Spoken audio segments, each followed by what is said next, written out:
Hello everyone, good morning সবাইকে। সবাই কেমন আছেন? আমি ভালো আছি। আপনারা সবাই কেমন আছেন? চলে এলাম আবার একটি নতুন ভিডিও নিয়ে। এটি আসলে নতুন ভিডিও নয়, এটি সেদিনেরই ভিডিও, গত পরশুর ভিডিও। কিন্তু ভিডিওটি যেহেতু অনেক বড়, তাই আমি একবারে আপলোড করতে পারছি না, ধীরে ধীরে আপলোড করছি, পার্ট পার্ট করে আপলোড করছি। একবারে আপলোড করলে করাই যেত, কিন্তু যেহেতু আমি খুব বেশি ক্রপ করতে পারছি না, খুব বেশি ছোট করতে পারছি না, কারণ অনেক কিছু বলার আছে, অনেক কিছু দেখানোর আছে, অনেক কিছু আপনার সাথে শেয়ার করার আছে। তাই আমি ডেলি অল্প অল্প করে ভিডিও দিচ্ছি। তো এটি ছিল প্রথম দিকে পুজোর প্রস্তুতি।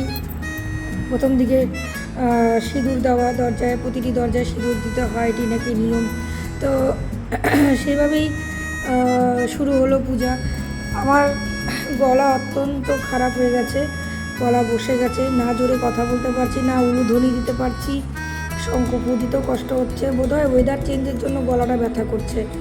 তো যাই হোক, দুজনে মিলে সুন্দরভাবে পুজো সুসম্পন্ন করলাম, আমি আমার শাশুড়ি মিলে। কিন্তু আমার পাশে বাড়ি কাকিমাও আছে, আমার পাড়ার, বাবার বাড়ি পাড়ার থেকে কিছু লোক, আত্মীয় স্বজন, লোকজন সবাই এসছে। যেমন নিপা, পুনাম, এরা যেমন আমাদের পাড়ারই মেয়ে, তারা এসছে, তার ঘরের মেয়ে এসে, তারা সকাল থেকে রাত্রি 12টা পর্যন্ত মোটামুটি ছিল। তো তাদের সহযোগিতাতেই পুজোটা সুসম্পন্ন হয়েছে। শুধু তো আর একজনের সহযোগিতাতে তো হয় না, কোনো পুজো বা শুভ অনুষ্ঠান একজনের সাহায্যে হয় না, সবাইকে প্রয়োজন হয়। তো সবাইকে নিয়েই চলতে হয়, এই পথ চলা তো সবাইকে নিয়েই। যে মানুষগুলো আমার ভালো দিনের পাশে ছিল, খারাপ দিনের পাশে ছিল, তাদেরকে পিছনে ফেলে রেখে একা একা নিশ্চয়ই পথ চলা যায় না। তো যাই হোক, এইভাবেই শুরু হয়ে গেল আমাদের পুজোর প্রথম দিকটা। এটি পুজোর প্রথম দিক। এরপর আরও ভিডিও ক্লিপস আসবে, আরও অনেক ভিডিও আসবে, কারণ আমি হয়তো একবারে পুরোটা শেয়ার করতে পারবো না। বলেছি না, প্রথম প্রথম ইউটিউব করছি, প্রথম প্রথম ভিডিও শেয়ার করছি, তো আমারও ততটা এক্সপিরিয়েন্স নেই। আপনাদের কাছ থেকে অনেক কিছু শেখার আছে, আপনারা আমাকে শেখাবেন নতুন করে কিভাবে কি করতে হয়, কিভাবে বলতে হয়। আর আপনারা কে কোথা থেকে দেখছেন অবশ্যই জানাবেন। নতুন হয়ে থাকলে পেজটিকে, চ্যানেলটিকে লাইক অ্যান্ড সাবস্ক্রাইব করার অনুরোধ রইল। তো এই চলছিল প্রথম দিকে, ঠাকুরমশাই মন্ত্র পড়ছিলেন, ওই হাতে 5টি করে দান, 5টি করে দুব্বা দিচ্ছিল, দিয়ে যে ঘট স্থাপন করেছি। প্রথম দিকে ঘরটা একটু সামনের দিকে চলে এসেছে, যার জন্য ঘর ছোট, ডাব বড় হওয়ার কারণে আমি বসাতে পারিনি। তো যাই হোক, এইভাবেই চললাম। শুরু হয়ে গেল গণেশ দেবতার আশীর্বাদে, গণু বাবার আশীর্বাদে আমাদের পুজো শুরু হয়ে গেল। গৃহপ্রবেশে সেদিন হয়েছিল বাস্তু পূজা, গণু বাবার পূজা, গণেশের পূজা, সিদ্ধিদাতা গণেশ পূজা, সাথে ছিল ব্রহ্মা বিষ্ণু মহেশ্বরের পূজা, হোম যজ্ঞ সব ছিল।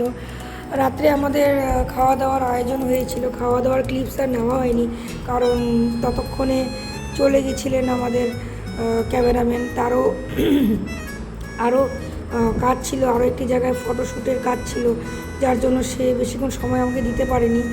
আর যে ছেলেটি ফটোশ্যুট করে দিয়েছে, সে এক সময় আমার ছাত্র ছিল, ইংলিশ মিডিয়ামে পড়তো, আমার এক সময় ছাত্র ছিল। তারপর পারিবারিক নানান কারণে বা নিজের স্বইচ্ছায় সেই ছেলেটি প্রথম দিকে কেকের ব্যবসা করে, তারপর আস্তে আস্তে ফটোগ্রাফি লাইনে চলে আসে। তার সাথে কথোপকথনে জানতে পারি যে 7 বছর ধরে সে এই ফটোগ্রাফি লাইনে আছে। সে ভালোই ফটোগ্রাফি করে দিয়েছিল। এখনও যেটা এডিটিং করা ভিডিওটি, সেটি এখনও আপলোড হয়নি, আরও কিছু আপলোড হয়নি, কারণ গেস্ট এসেছিলেন, গেস্ট কভার করতে বলা হয়েছিল বিকেল পর্যন্ত, সেগুলো এখনও আসছে। তো সেসব নিয়ে আস্তে আস্তে আমি চলে আসব আগামী ভিডিওগুলোতে। আপনারা সাথে থাকুন, পাশে থাকুন, দেখতে থাকুন আমার ভিডিও। ব্যাস এইভাবেই চলছে। প্রথমে আম পাতায়, শাশুড়ি মা বললেন যে প্রথমে আম পাতায় সিঁদুর দিতে হয়, আম পাতায় সিঁদুর দিলাম। তারপর যেখানে মাটি বসানো হয়েছে, ঘট বসানো হবে, সেখানেও সিঁদুর দিতে বলেছে, 5টি ধান, 5টি দুব্বা দিতে বলেছে। এবং যেই মুখে ঘরটি বসানো হবে, আমার শাশুড়ি মা আমাকে দেখিয়ে দিচ্ছিলেন যে এইভাবে বসাতে হয়, স্বস্তিক আঁকাতে হয়, স্বস্তিক চিহ্ন আঁকিয়েছি। আমি এর আগেও এগুলো করেছিলাম। তো আমার পুজোর কাজ, ছোটোখাটো পুজোর কাজ আমার করতে ভালোই লাগে। বাড়িতে এর আগে বাবার বাড়িতে নারায়ণ পুজো করেছিলাম একবার। তাছাড়া প্রতি বছর পয়লা বৈশাখে লক্ষ্মী গণেশের পুজো আমি নিজেই করি, যতটুকু জানি বই পড়ে মা বলে দিয়েছিল সেভাবে পুজো করতাম। এইভাবেই চললো। এরপর ইচ্ছা আছে আমার বাড়ির পুজো করার, বাড়িতে একটি গৃহশান্তির জন্য। পুজো আর্চা আসলেই মানুষের মনের থেকে করা উচিত। পুজো আর্চা, ভক্তি, শ্রদ্ধা কোনোটাই তো লোক দেখানো নয়, আর সবটাই নিজের ইচ্ছায়। তো সেদিন প্রচণ্ড গরমও পড়েছিল, সেই কারণে আমি খুব টায়ার্ড হয়ে যাচ্ছিলাম। ঘেমে আমার যত মেকআপ যা ছিল ধীরে ধীরে মেকআপগুলো উঠেই যাচ্ছিল, কারণ এত গরম পড়েছিল, এত রোদ পড়েছিল, দেখতে পাচ্ছেন আশা করি যে কী পরিমাণে রোদ পড়েছিল। ও হ্যাঁ, আবার সেদিন বিকাল থেকে কারেন্টও ছিল না। ইলেকট্রিক ডিপার্টমেন্টে ফোন করে জানতে পারে যে কিছু ট্রান্সফরমারের প্রবলেম হয়েছে, তো সেই কারণে আমাদের বিকালবেলা খুব কষ্ট হয়েছিল।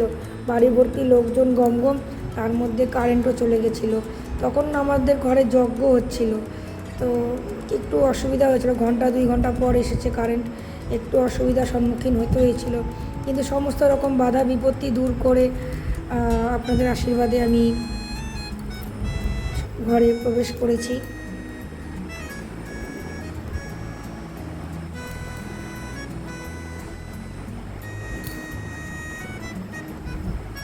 এইভাবে দেখতে দেখতে আমার ঘট স্থাপন হয়ে গেল।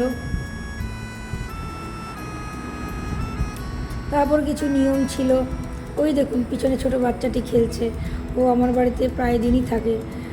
তো ঠাকুরমশাই কিছু মন্ত্র বলে দিচ্ছিল, মন্ত্র পড়ে পড়ে ঘট স্থাপন করেছিলাম।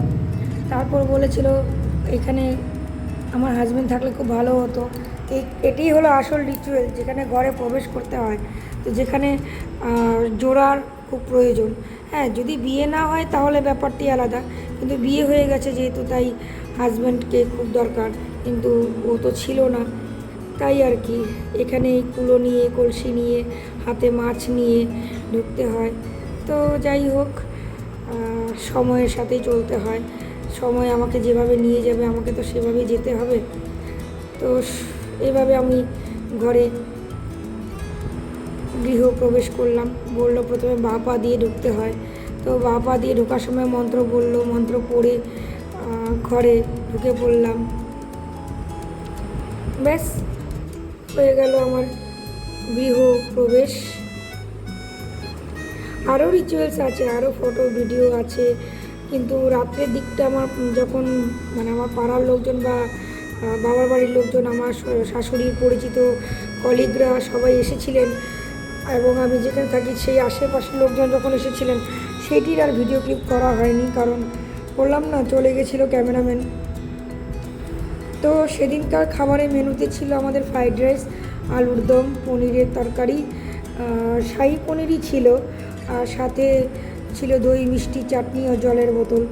তো আমরা দুজনে একাই ব্যবস্থাপনা করেছিলাম। এই ইচ্ছাটি আমার ছিল যে এভাবে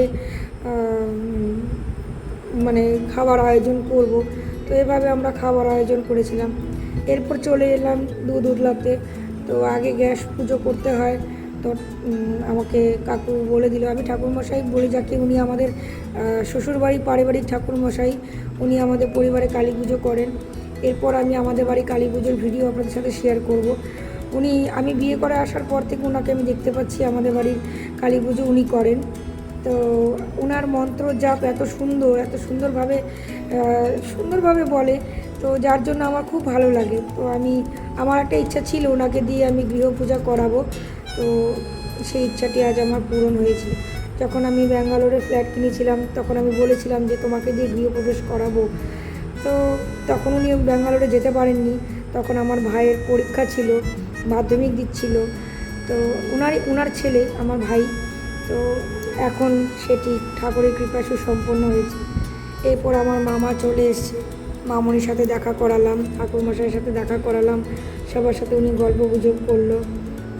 মামা রাত্রেও এসেছিল, জামাইবাবু রাত্রেও এসেছিল, দিদিও এসেছিল। তো এই তো ব্যাস, সবার সাথে দেখা করানো, গোটা বাড়ি ঘুরিয়ে দেখালাম, সবার সাথে গল্প গুজব করলাম। এভাবেই হাসি খুশি দিন কেটে গেল দেখতে দেখতে।